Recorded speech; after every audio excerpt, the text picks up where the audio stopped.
সুৰাসক্ত যুৱকৰ বিৰুদ্ধে আক্ৰমণৰ অভিযোগ জুবিন গাৰ্গৰ সংগীত অনুষ্ঠানত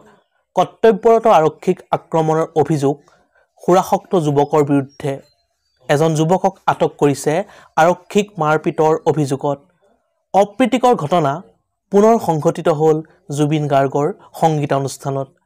দিছপুৰ আৰক্ষীয়ে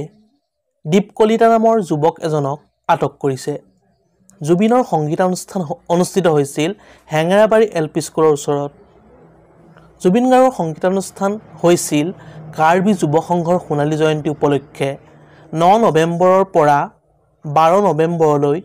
4 দিনৰ মাংগলিক কাৰ্যসূচীৰ আয়োজন হৈছিল কাৰ্বি যুৱ সংঘৰ সোণালী জয়ন্তী বৰ্ষৰ উদযাপন অনুষ্ঠান হাজাৰ হাজাৰ দৰ্শকে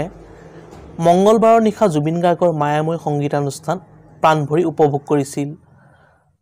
আৰু এই অনুষ্ঠানৰ মাজতে এজন সুৰাসক্ত যুৱকে অনুষ্ঠানত